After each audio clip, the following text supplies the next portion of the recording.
Exercise 2.11. We will practice with the VLOOKUP function. The reason why it's VLOOKUP is because in this exercise the table is vertically organized. So for vertically organized tables, to look for information, we will use VLOOKUP.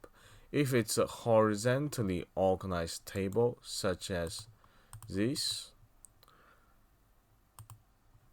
is a horizontally organized table, then we will use the HLOOKUP. Okay, so here we have a table of a list of people and their ages, and now we want to know Roy's age. And here in this cell we have our input. If this input changed to another name, the information of this person's age should be updated automatically. So here we start with our function VLOOKUP, and here we get several arguments. We already know which one comes first. Is the lookup value. The lookup value is the input of what to look up. So here we have Roy. Roy is what we want to look up. So we choose the cell A12 as the input. Some will say, okay, we look for Roy, why don't we choose Roy from the table? But later on, when you type in another name, you will not type in the name in the table, but you will type in the name here. So the input will not be in the table, and the lookup value for now is Roy, but we want to keep it flexible, so we only have the cell referred, not Roy itself. So next time when it changed to, for example, Claudia, we will not change the input from this one to that one, but it will just change the content of A12. So the lookup value is A12, and let's move on. And the table array where to find the value is here.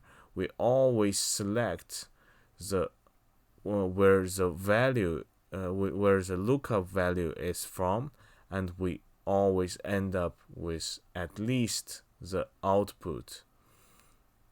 So you can choose all the way to here, but as long as it includes where the output is, it should be fine. So start with where the lookup value is and end with at least the output is. The column index number is an indication of which column in the table should the output be. In this case, we have 3 columns in the table, and the output is in the 3rd column. We will type in the number 3, and the next one, true or false. You can see it's with the range lookup is within brackets. That means this section is optional. Normally we will use exact match because we want to find Roy, not another name that's similar to Roy. But when it comes to a range, for example, the range of age 4 to 6, 6 to 8, then it's an approximate match, because when you have an age of 5, you still want to have a hit, even though the number 5 is not in the original table. In this case, we choose false because we want to have an exact match, and close parentheses, we have the function. Here we go. Roy is 16, and let's check if it will work with other names. Let's change it to Pete. Pete is 67. It works. Okay. This is exercise 2.11. I hope you have mastered the VLOOKUP after this. I will see you in the next video.